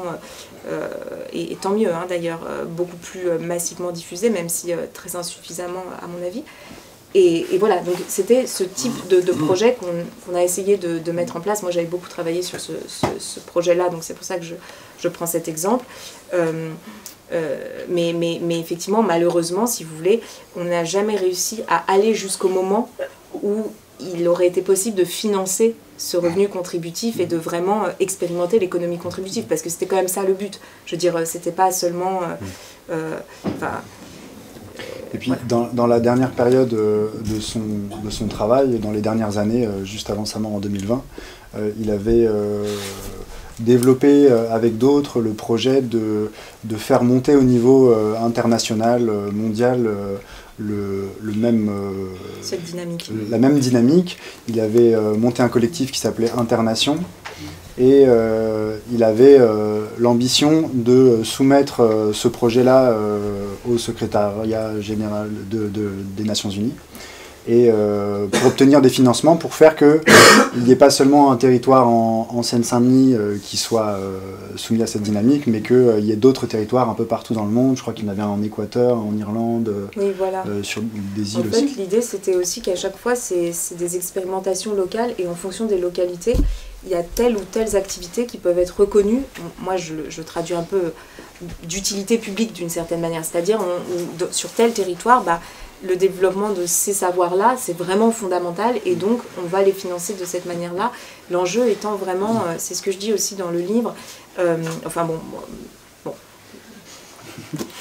Peut-être parce que en fait... Merci. Non, mais donc du coup, c'est vrai que c'était vraiment le dernier de ces projets qui a été un peu mis à plat dans le livre Bifurqué. Donc je vous renvoie à ce livre-là, coécrit avec Anne d'ailleurs. Juste une petite question, du coup, vous parliez de collectif, d'associations. Comment ces associations-là étaient organisées et comment c'était payé, par exemple? Est-ce que c'était des expériences sociales lancées pour les volontaires? Vous voulez dire sur le territoire de pleine commune? Oui, par exemple, parce que moi je suis architecte, par exemple il y a un bureau, un collectif d'architectes qui s'appelle Assemble et qui fait ce genre de chantier participatif, on va dire, où on vient chercher justement dans les écoles ou quoi, des élèves, des jeunes, etc., pour construire des espèces de structures dans l'espace public, voilà, en collaboration avec la mairie, etc. Mais ça, du coup, c'est déjà un collectif d'architectes qui est payé par d'autres projets. Et qui fait ça voilà, dans un souci un peu social, etc., mais qui n'est pas forcément rémunéré pour ça. Oui. Là non plus, les personnes en général qui s'impliquaient le plus n'étaient pas rémunérées. Ouais. Après, il y avait une petite structure qui était l'association Ars Industrialis, qui était l'association que Bernard Stiegler avait créée en 2005, qui, voilà, moi j'en faisais partie, donc c'était à ce titre-là que je participais à ces projets, mais c'était à titre bénévole principalement. La plupart des personnes qui le faisaient aussi à titre bénévole. Alors on avait réussi à aménager un peu les choses avec cette structure de protection maternelle et infantile, par exemple, où en fait on avait négocié que la psychologue soit présente sur une partie de son temps de travail avec les autres personnes qui travaillaient dans la structure, bon, parce que c'était leur demande en fait, enfin, en réalité c'était leur demande de travailler sur cette question des écrans, etc. Les chercheurs, normalement les chercheurs auraient dû être financés par ces fameuses thèses qui n'ont pas été financées, et puis au niveau administratif, il y avait une structure qui s'appelle l'Institut de recherche et d'innovation, qui était aussi une structure qui avait été créée aussi par Bernard Stiegler en 2005, qui gérait un peu la logistique et l'administration du projet, mais bon, qui n'était pas sur place, quoi, voilà, et qui ne gérait pas les projets en tant que tels. Hein. Donc c'était très très fragile, quoi, en fait, pour le dire autrement. Vraiment très fragile. On faisait avec vraiment pas grand-chose. Ouais. Est-ce qu'il y a d'autres questions? Oui, tout à l'heure vous avez parlé d'industrie culturelle. Est-ce qu'on ne devrait pas parler plutôt d'industrie de la distraction ou du divertissement? Moi-même, j'ai une conception assez restreinte de la culture, c'est la production de l'art et de l'esprit. Donc je ne sais pas, dans tout le flux numérique qui nous arrive, je n'arrive pas à avoir cette part-là.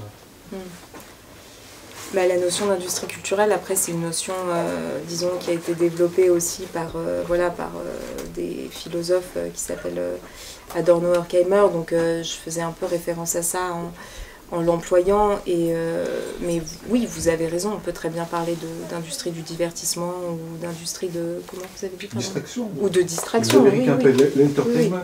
Oui, voilà, non, mais tout à fait, c'est ce qu'il désigne, en fait, à travers ce concept. C'est simplement qu'au moment où il mobilise le concept... justement ce divertissement est juste en train de se développer d'une certaine manière, donc, et l'idée c'est de dire que bah, effectivement quand la culture devient industrielle, du coup elle devient du divertissement d'une certaine manière, mais ça c'est pas le propos de Bernard Stiegler pour le coup, qui lui croit que c'est tout à fait compatible la culture et l'industrie, et qui a en fait œuvré toute sa vie pour les rendre compatibles, mais à condition bien sûr de ne pas assigner, si vous voulez, les médias à des objectifs de rendement court-termistes, parce que évidemment c'est ça en réalité le problème. C'est toujours l'ambivalence pharmacologique de l'industrie finalement. Oui, tout à fait. De la technique.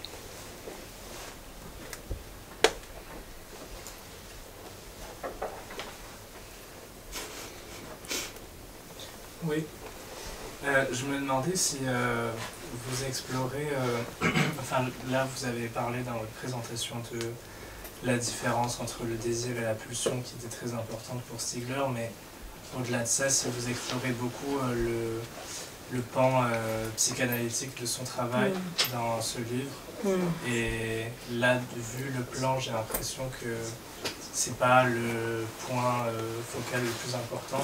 Et est-ce que ça a posé problème, si c'est le cas, du coup vous l'avez pas vraiment exploré, dans l'écriture et dans l'écriture du livre, oui, vous dans voulez dire? l'écriture du livre. Oui, bah... Rendre accessible sa pensée. Oui, oui. Bah, en fait, c'est vrai que c'est pas... Disons que j'en parle quand même, je crois, mais j'ai pas procédé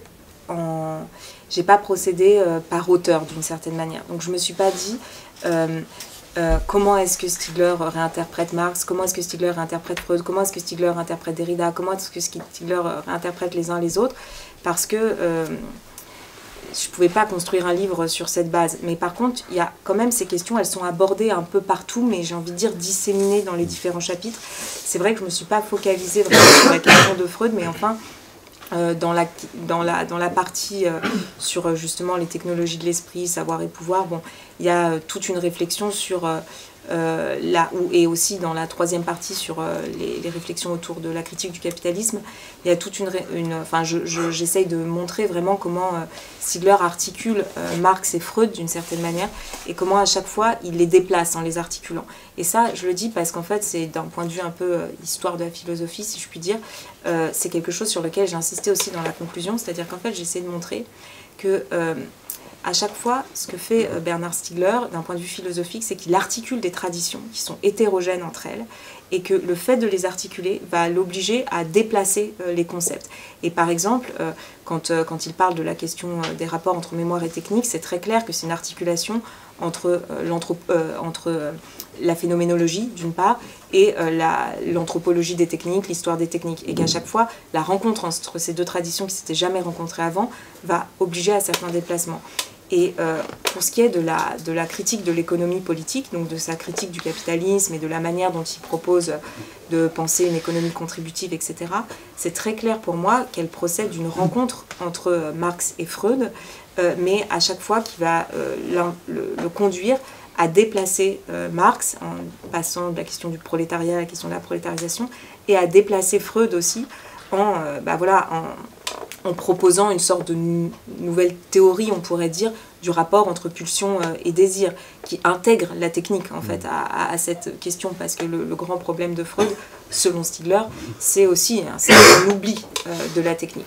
Et là, je pense que voilà, donc en fait, j'en parle, mais disons que ça ne fait pas l'objet d'un chapitre à proprement parler. Enfin, je ne sais pas ce que tu en penses. Oui. Tu le soulèves au moment où, notamment dans la partie sur les technologies de l'esprit, où ça apparaît comme un enjeu du contrôle en fait, de la pulsion. Oui, et donc c'est à ce moment-là en fait, que tu développes les distinctions entre pulsion et désir aussi. Tout le thème de l'énergie libidinale. Oui, voilà, la question de l'économie libidinale. Puisque c'est une question économique aussi. Oui, tout à fait. Mais c'est vrai que bon, on peut écrire un livre sur cette question aussi.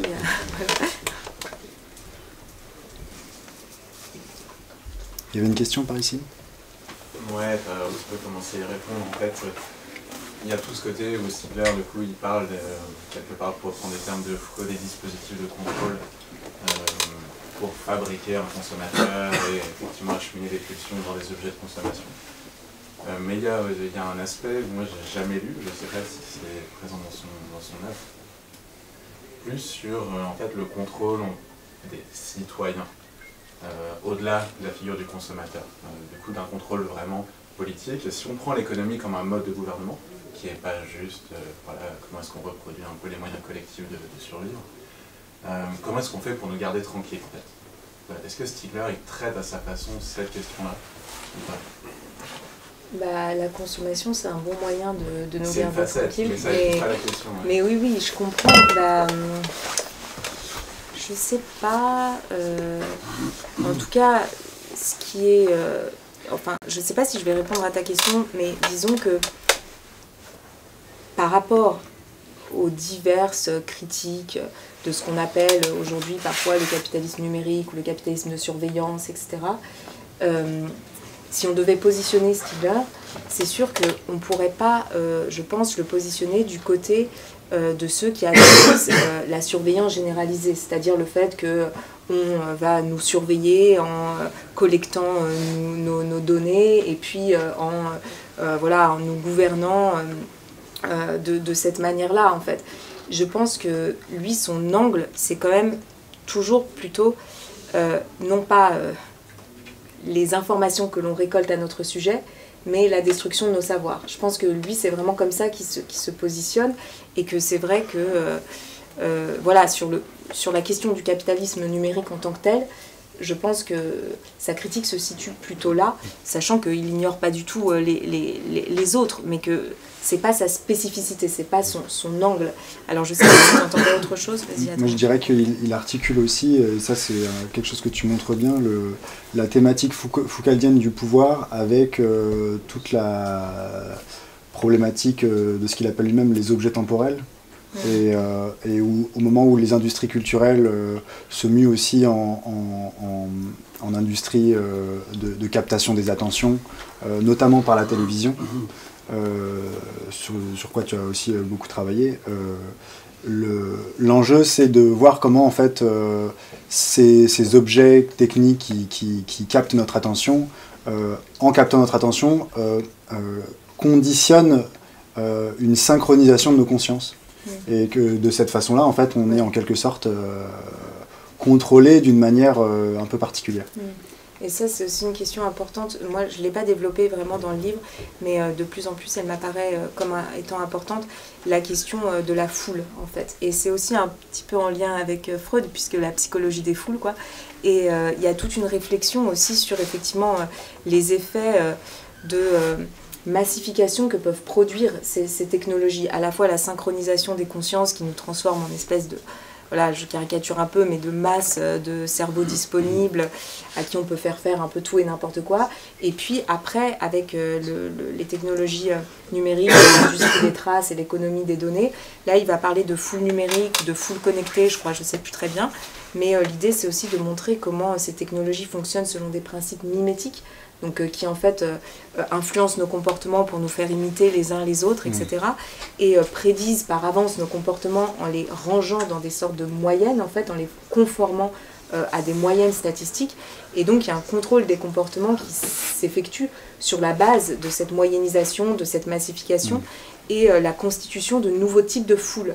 Et voilà, et je pense que... C'est toute l'allégorie de la fourmilière aussi. Il y a voilà, toute la question de l'allégorie des fourmilières numériques, comment sur la base des traces que nous laissons, nos comportements vont être orientés, etc. Et donc, je ne sais pas si ça répond vraiment à ta question, mais en tout cas, c'est une manière d'aborder le problème, je pense. Est-ce qu'il y a encore une ou deux questions? Oui. Oui, alors je suis pas sûre que je vais m'exprimer très précisément, mais je vais essayer de faire. C'est par rapport à ce que vous disiez sur l'IA générative et sur le fait que du coup ça prolétarise notre rapport au savoir. Et je me demandais si, j'ai bien compris que Stigler n'avait pas connu cette évolution technologique-là, et je me demandais si à ce stade-là de dépossession que ça engendre, est-ce qu'on est toujours sur un rapport pharmacologique à la technologie à ce stade technologique-là, ou est-ce qu'on est sur autre chose? Oui, merci beaucoup pour la question. Je ne sais pas si j'ai bien compris, si jamais je projette une autre question sur votre question, vous me dites, parce que ça m'arrive. Mais en fait, disons que pour moi, la manière dont je comprends les choses, peut-être je me trompe, hein, mais c'est que la dimension pharmacologique concerne, comme on disait tout à l'heure, un type de support technique, un type de rétention tertiaire. Donc par exemple l'écriture alphabétique, par exemple les enregistrements analogiques, par exemple le cinéma, la télévision, ou par exemple le numérique, les algorithmes. Vous voyez. Et elle ne concerne pas un service qui est développé sur la base de ces technologies. Vous voyez ce que je veux dire? C'est-à-dire que par exemple la télévision en tant que telle est pharmacologique, c'est-à-dire est ambivalente, peut-être un remède ou un poison, mais TF1, du point de vue de Bernard Stiegler, qui est un service basé sur l'industrie et l'infrastructure télévisuelle, n'est pas pharmacologique. C'est-à-dire que TF1 est un poison, je pense, du point de vue... En tout cas, c'est mon interprétation de la pensée de Bernard Stiegler. Et de même, aujourd'hui, par exemple, Internet, les algorithmes, on peut dire dans une certaine mesure aussi la collecte des données numériques, et puis leur traitement, et les plateformes, etc., sont pharmacologiques, mais un produit ou un service comme ChatGPT, par exemple, on peut très bien considérer que c'est un poison et conserver une conception pharmacologique de la technique. Vous voyez ce que je veux dire? Parce que sinon, on risque de tomber dans une conception très faible en fait, du pharmacone, qui consiste à dire tout ce qui... Disons, tout ce qui nous arrive de manière générale peut être bon ou mauvais. Ah oui, mais bon, ça n'a aucun intérêt philosophiquement, quoi. Vous voyez ce que je veux dire? Donc, et je crois que pour Bernard Stiegler, vraiment, un réseau antisocial, comme il l'appelait, comme Facebook, était pour lui un poison. Hein. En tout cas, je ne sais pas s'il l'a écrit, mais j'ai entendu en parler souvent. Et donc... voilà, bien dissocier, disons, le support technique ou la technologie d'enregistrement dont il est question, qui, elle, est intrinsèquement pharmacologique, et en fonction de ce qu'on va développer avec, on pourra faire le meilleur ou le pire, et la distinguer d'un produit ou d'un service qui lui-même dépend d'un certain modèle d'affaires, qui peut être extrêmement toxique. Et là, il n'y a pas de pharmacologie qui tienne, si je puis dire. Voilà. Donc, j'espère que c'était à peu près... Est-ce que vous avez fait ça, merci beaucoup. Je vais suivre sur cette question... Mais dans ce cas-là, si on distingue entre la technologie, la technique de base qui est pharmacologique, et puis les différentes utilisations de ces techniques qui peuvent être soit remèdes, soit poison. Est-ce qu'on ne tombe pas encore une fois dans cette logique de moyens et fins? Oui. Bah, alors, moi, la manière dont je pense les choses, mais encore une fois, ça c'est mon interprétation, donc je ne sais pas, mais c'est que ce n'est pas des questions d'utilisation, ce n'est pas des questions d'usage, c'est des questions de développement, d'économie et de politique. C'est-à-dire que l'idée, si vous voulez, c'est de dire que, par exemple, Facebook, alors bien sûr, en fait, ça dépend à quel niveau on se situe. Il y a des bons et des mauvais usages de Facebook. Parfois, il y a un film sympa qui passe sur TF1, bon, bah voilà, c'est sympa de le regarder, je veux dire. Mais quand on analyse le modèle économique qui est derrière, et les fonctionnalités technologiques et les idéologies politiques, en fait, on se rend compte qu'elles sont très problématiques. Et donc, le modèle économique, par exemple, si on prend l'exemple de TF1 ou de Facebook, en réalité, c'est des exemples qui sont très proches l'un de l'autre. Hein, donc, c'est le modèle de l'économie de l'attention, donc de la captation des temps de cerveau disponibles et de la vectorisation des comportements vers des pulsions consommatrices, on va dire. Les fonctionnalités techniques, d'une certaine manière, elles nous mettent dans des dynamiques sociales qui sont problématiques. Donc, par exemple, la synchronisation des consciences qui font qu'on va tous être de manière passive devant une même émission de télévision sans aucune possibilité de répondre, etc. Ou bien, dans le cas de Facebook, le fait qu'on va tous vouloir accumuler le plus de vues possible, et puis comme finalement on ne peut pas en accumuler assez, on va se ranger derrière une personnalité connue qui en accumule beaucoup, et donc en fait ça crée des dynamiques sociales de concurrence, de compétition et de mimétisme. Et puis l'idéologie politique qui est derrière, c'est-à-dire en fait l'idée que voilà, les humains ne sont rien de plus que du temps de cerveau disponible, et que donc quand on analyse à travers ces trois prismes un dispositif technologique, on peut évaluer selon moi sa dimension bénéfique ou sa dimension toxique indépendamment des usages. Après évidemment c'est une évidence, il y a des usages qui sont meilleurs que d'autres. Mais pour moi, là, on sort un peu de la question du pharmacone, en fait, parce que des usages qui sont meilleurs que d'autres, il y en a toujours, en fait. Il ne peut pas en aller différemment, quoi. Et à partir du moment où il ne peut pas en aller différemment, c'est même pas une question. Mais du coup, voilà, pour moi, c'est pas tant une question d'usage, c'est une question de ce que l'on développe avec ces technologies, en fait. Et comment on les intègre dans des institutions sociales, ou non. C'est-à-dire... Voilà, est-ce que c'est des technologies qui se développent simplement à des fins court-termistes pour, on va dire, qui visent en fait, qui sont au service du marché tout simplement, et qui visent donc le profit à court terme de quelques acteurs très peu nombreux aux dépens de la santé des populations, ou bien est-ce qu'on va développer des choses qui répondent à certains besoins locaux ou à certaines populations, à certains désirs, à certaines envies, à certaines pratiques. Mais en amont de l'usage. C'est comme ça que je vois les choses. Mais, voilà. C'est un peu la démocratie. C'est quand même un objet qui, pour fonctionner, a besoin du savoir et de l'information. Et on voit bien que c'est ces deux zones qui sont directement attaquées, et que les modèles qui sont en train d'émerger en termes de démocratie, c'est plutôt des modèles totalitaires, où il y a une forme de pensée qui est valorisée par tous les moyens possibles, sans pouvoir créer des discours, on va dire, qui seraient un peu singuliers. Et donc on a des formes un peu, on va dire, en apparat de démocratie, mais qui n'en sont plus. Enfin, je veux dire, c'est... Oui, je pense que là, pour le coup, Stigler a écrit un livre en 2006, je crois, ou 2000, je sais plus la date, c'est pas 2006, peut-être 2008 ou 2000. Okay. La télécratie contre la démocratie, bon, peu importe, hein. Disons entre 2005 et 2010, voilà, pour être à peu près, mais c'est peut-être 2006. En tout cas, c'était précisément son point, parce que c'était l'enjeu, c'était de dire, en fait, aujourd'hui, nous croyons vivre en démocratie, voilà, mais en fait, nous vivons, enfin, les personnes qui votent sont tellement influencés par la télévision que c'est plutôt un pouvoir télécratique, c'est plutôt un pouvoir télévisuel qui s'exerce. Et non seulement les personnes qui votent, mais aussi les politiciens, évidemment. Hein.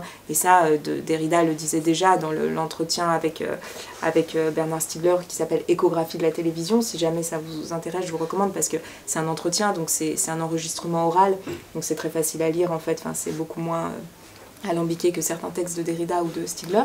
Et en disant, aujourd'hui, ce qui se passe sur un plateau de télévision a presque plus d'importance que ce qui se passe à l'Assemblée nationale, ou vous voyez ce que je veux dire.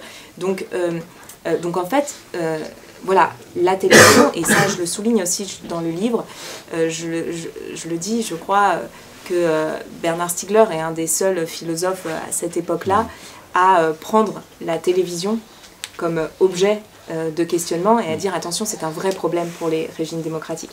Et parce que ça se comprend très bien quand on suit le fil de sa pensée, parce que voilà, toute technologie, encore une fois, d'enregistrement, tout milieu artificiel conditionne nos esprits et nos sociétés, en fait, les processus d'individuation psychique et collective, donc nos transformations psychiques et nos manières de vivre ensemble. Donc c'est tout à fait évident que la télévision, je sais plus, je crois que je donne les statistiques, mais en fait, entre les années 50 et les années 70, le nombre de téléviseurs démultiplié de manière fulgurante. Et en fait, Bernard Stiegler soutient que c'est un gros problème politique. Et en fait, ça c'est très intéressant, parce que des philosophes qui parlent de la télévision à cette époque-là, il y en a très peu. Évidemment, il y a le livre de Bourdieu sur la télévision. Bourdieu est un sociologue, bon, donc c'est, disons, c'est pas la même chose quand même. Et il en fait une question politique. Et aujourd'hui, on se rend compte, et évidemment, avec le développement des réseaux numériques, Bernard Stiegler insiste aussi sur les enjeux politiques du développement de ces nouveaux médias, entre guillemets. Et aujourd'hui, on se rend compte à quel point toutes ces questions sont politiques. Quand on voit que des élections présidentielles sont annulées dans certains pays, parce que TikTok est soupçonné en tout cas d'avoir fait de la propagande pour tel ou tel candidat, où on voit comment se sont déroulées les élections présidentielles américaines avec voilà, la manipulation de l'information sur X, etc. En fait, on se rend bien compte que la manière dont fonctionnent nos espaces médiatiques, nos environnements informationnels, conditionnent la possibilité ou non de la démocratie. Mais c'est une évidence, puisque la démocratie se fonde sur la liberté de pensée, d'expression et d'opinion. Or, quand vous avez une personne qui contrôle un réseau social qui a des milliards d'utilisateurs, voilà, la liberté d'expression et d'opinion n'est pas assurée, quoi. Donc, voilà. On a juste agrandi la caverne, finalement. Oui, je sais pas. En fait, surtout la caverne s'est beaucoup transformée, quoi. Voilà, donc, oui. Est-ce qu'il y a encore une dernière petite question? Voilà, c'était caché. La question rejoint un peu ce qui a été posé tout à l'heure. C'est que Bernard Stiegler a écrit dans les 90, je crois, jusqu'à 2020. Et donc, que ce soit l'ordinateur, Internet, les smartphones, etc., il n'y a plus aucun rapport entre 90 et 2020, et plus aucun rapport entre 2020 et 2025. Et en même temps, il a toujours, il me semble, su saisir les technologies numériques les plus disruptives. Donc ma question, elle est double, mais ça se rejoint. D'une part, est-ce que sa pensée politique a évolué avec l'évolution de certaines technologies? Parce qu'on parle de la télévision, mais bon, on parle aussi des nouvelles technologies de l'information et de la communication arrivées en 2000-2005. Donc est-ce qu'avec les étapes disruptives du numérique, sa pensée a évolué? Et ma deuxième question, c'est plus précisément par rapport aux intelligences artificielles.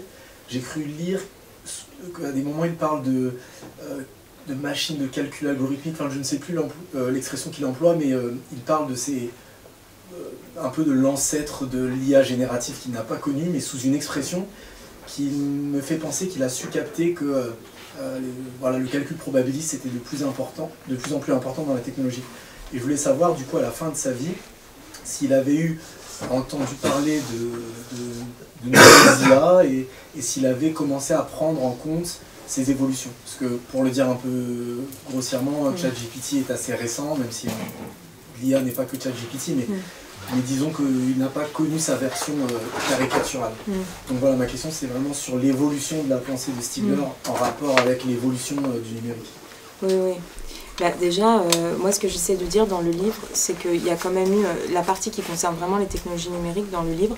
Je l'ai construite en 3 sous-parties d'une certaine manière, en essayant de montrer ce qui avait pu, dans les années 90, susciter l'enthousiasme en fait Ça va ? Mais donc ce qui avait pu susciter son enthousiasme à Bernard Stiegler à l'égard de ces technologies numériques-là. Et la principale chose qui a suscité son enthousiasme, c'est, je veux dire son enthousiasme, c'est pas qu'il était enthousiaste personnellement, mais dans ses écrits, c'est des écrits extrêmement enthousiastes. C'est-à-dire qu'il considère le passage au numérique comme quelque chose de plutôt émancipateur au début. Pourquoi ? Tout simplement parce que la télévision nous mettait dans une situation de misère symbolique, ça c'est un concept important aussi, donc on produit des symboles pour nous et nous recevons ces symboles mais nous ne sommes pas en mesure de les produire.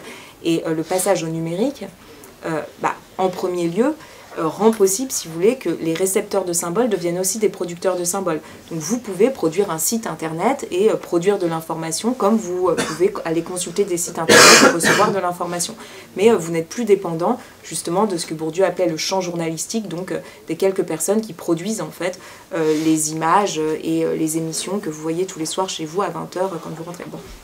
Donc ça c'était pour lui quelque chose de tout à fait nouveau et très intéressant. Mais comme tout pharmacone, et c'est pour ça, là encore, peut-être j'interprète, enfin moi je crois pas que j'interprète, je crois que c'est vraiment ce qu'il dit, mais voilà, le pharmacone est toujours d'abord dangereux. C'est-à-dire que, en fait, il devient pas bon comme ça, quoi. C'est pas comme ça que ça se passe.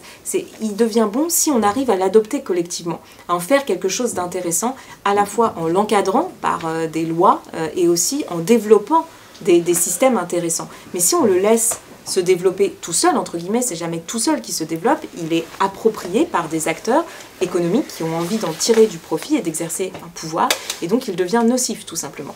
Et le problème, c'est que dès le début des années 90, Bernard Stiegler avait identifié des potentialités justement contributives de ces technologies numériques, était extrêmement enthousiaste et a fait toutes sortes de propositions. Beaucoup de gens ont fait toutes sortes de propositions extrêmement intéressantes. Mais ces propositions, la plupart du temps, je caricature un peu, mais n'ont pas été soutenues par la puissance publique en fait. Et donc peu à peu on a assisté à une sorte de privatisation de ces espaces qui ce sont des espaces numériques, et on est passé par exemple de ces technologies des liens hypertextes, des sites internet, du web aux plateformes, à ce qu'on appelle aujourd'hui les plateformes de contenu ou les fameux réseaux antisociaux. Et donc à ce moment-là, au moment de ce tournant, c'est ce que je dis aussi dans le livre, évidemment les analyses de Bernard Stiegler se sont beaucoup transformées. C'est-à-dire que là, il est devenu beaucoup plus critique et il a montré tous les dangers que suscitaient ces technologies numériques une fois qu'elles étaient développées et appropriées en ce sens. Et je crois que, pour le coup, en évoquant toujours aussi des pistes de solutions, bien sûr, mais pour le coup, il me semble que ce que nous vivons aujourd'hui avec l'intelligence artificielle générative, et vous l'avez un peu suggéré aussi dans la question, c'est une accentuation de tendances qui étaient déjà présentes auparavant. Je crois que, pour le coup, ce que Bernard Stiegler décrit dans La société automatique, quand il dit en fait nous sommes face à des technologies, à une forme de performativité technologique qui vient court-circuiter nos prétentions, nos attentes, nos comportements, qui nous prend toujours de vitesse et qui d'une certaine manière du coup nous empêche d'agir, de penser, d'attendre, de désirer singulièrement, parce qu'on nous suggère d'abord le comportement que nous devrions avoir sur la base des calculs effectués sur des quantités massives de données. Finalement, ce que fait l'intelligence artificielle générative, c'est pas très différent. C'est encore des calculs algorithmiques sur des quantités massives de données, sans lesquelles elles pourraient absolument rien générer du tout, si elles n'exploitaient pas les données de tout un chacun. Et puis, c'est du calcul prédictif. C'est-à-dire qu'on vous produit le texte avant que vous n'ayez pu le produire, on vous produit l'image avant que vous n'ayez pu la produire, on vous produit le son avant que vous n'ayez pu le produire, etc. Et donc on court-circuite en fait vos capacités d'invention, de créativité, etc. Donc pour moi, si vous voulez, la logique, elle a foncièrement changé. En tout cas, il y a des choses nouvelles, ça c'est sûr, mais je pense qu'on peut s'appuyer quand même sur ces analyses-là pour analyser ce qui se passe aujourd'hui. Voilà. Eh bien, merci. Je pense qu'on peut s'arrêter là, si ça vous va. Oui. Merci.